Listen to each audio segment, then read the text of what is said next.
Recycling metals is much cheaper than extracting them from the ore, but chopping up old cars, appliances, or industrial equipment results in a mixture of different metal parts. Iron and steel are easily separated with strong magnets, while others, such as copper, aluminum, and titanium, either end up in landfills or are shipped to countries with cheap labor to pick out the different metal by hand. Researchers at the University of Utah now say they have developed a method for mechanically separating light metals with high degree of accuracy.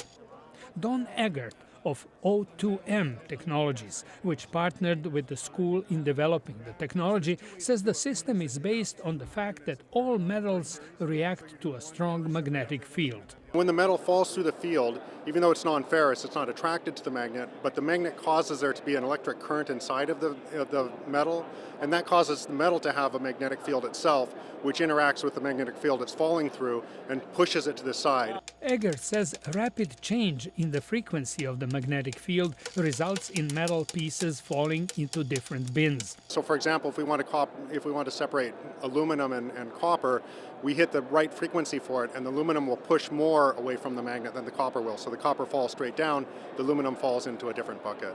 This is just one of the technologies for separating different metals, but Eggert says it is much cheaper to build since it requires only one large circular magnet and the frequency controller. What we've calculated so far is that the expense to value ratio, that is, how quickly you can pay back the cost of the technology over time, we're currently estimating it to be less than 1 year.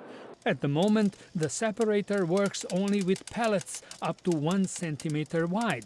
Researchers are now building a bigger magnet with a wider cut to accommodate larger metal parts. They hope to have it installed at a metal shredding facility sometime this year, where they will be able to test it in a real-life environment. George Putic, VOA News, Washington.